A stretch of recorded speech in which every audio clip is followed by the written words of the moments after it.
Roger Clemens. They called him the Rocket. And every time he stepped onto the mound, hitters knew a different kind of pain was coming.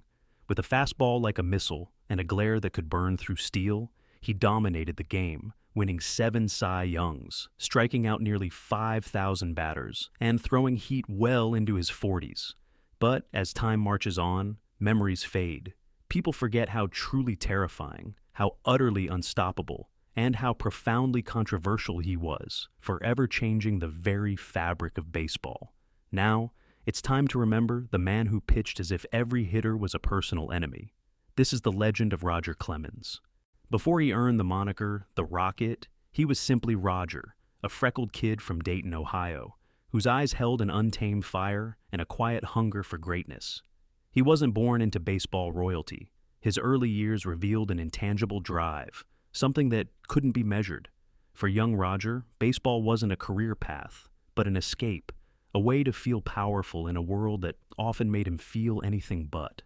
When his family moved to Houston, Texas, everything shifted. New town, new school, new expectations. He excelled in football and basketball, yet it was the isolation of the mound, the control it offered, and the primal duel between pitcher and batter where Roger truly belonged. It wasn't long before scouts began to circle.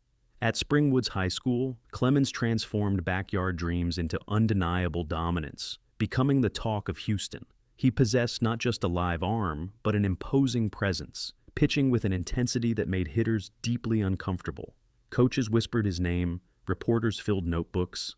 Everyone sensed something special was brewing.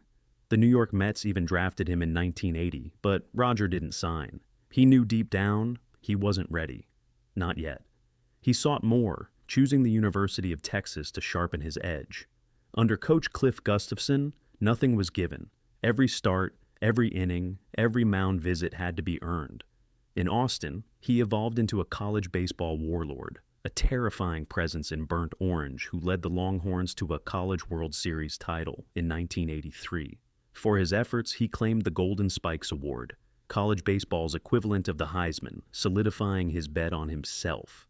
By the 1983 draft, the Boston Red Sox selected him 19th overall, unknowingly unleashing a future legend. Initially, he was just another rookie with a powerful arm and everything to prove.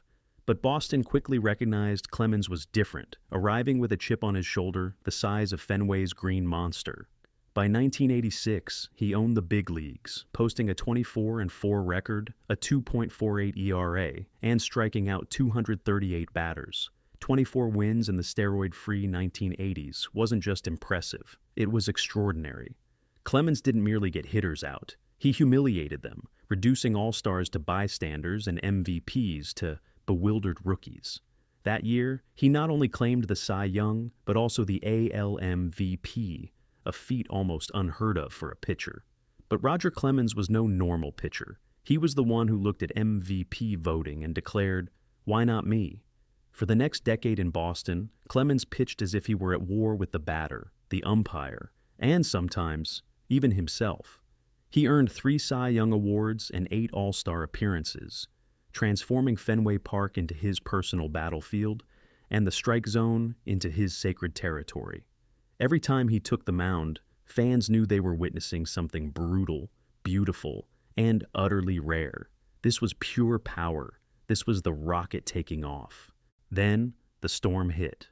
By 1996, the Red Sox believed Clemens was finished, worn down by too many innings.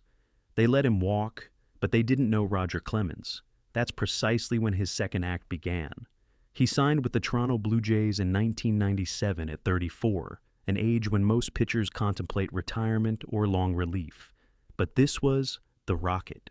In 1997, Clemens unleashed a season for the ages, 21 wins, a 2.05 ERA, and a jaw-dropping 292 strikeouts. He didn't just win another Cy Young, he claimed it with commanding authority, delivering one of modern baseball's most historic comeback seasons. Then, in 1998, he did it again, securing back-to-back Cy Youngs. Clemens was still finding new gears, but even that wasn't his peak. Next came New York, the Bronx, the Yankees. The game's most iconic franchise had just acquired its most feared arm. From 1999 to 2003, Clemens added 2 World Series rings to his trophy case, not by coasting, but by playing a pivotal role in one of baseball's most dominant dynasties. He was still throwing heat, still striking out legends, still pitching like he had everything to prove, even after accumulating 300 wins and thousands of strikeouts. When he finally announced his retirement in 2003, it felt like a fitting end. But Roger Clemens was not built for endings. He couldn't stay away, returning to Texas, the state he called home, to join the Houston Astros in 2004. That's when the truly unbelievable occurred. At 42 years old, an age when most men are coaching their kids, Clemens won his 7th Cy Young Award, utterly dominating major leaguers and leading Houston to their first World Series appearance in 2005. But no epic story is complete without its share of controversy. As the 2000s progressed, Roger Clemens' name became inextricably linked to allegations of steroid use. What began as whispers soon escalated to headlines, then full-blown national attention. The turning point arrived in December 2007 with the release of the Mitchell Report, Major League Baseball's exhaustive investigation into performance-enhancing drugs. This report, naming nearly 90 players suspected of using banned substances, shockingly included Roger Clemens. Clemens' inclusion in the report sent shockwaves through the baseball world. The primary source of these devastating allegations was Brian McNamee, Clemens' former personal trainer, who claimed he had injected Clemens with anabolic steroids and human growth hormone during his tenure with the Toronto Blue Jays in 1998, and later with the New York Yankees. According to McNamee, these weren't isolated incidents, but part of a repeated regimen. For many, these accusations cut deep. Clemens, a symbol of longevity who pitched into his 40s at an elite level, had built a career on fierce intensity and discipline. Now, the question loomed. Had that extraordinary edge been chemically enhanced? The fallout was immediate, but Clemens vehemently denied the claims.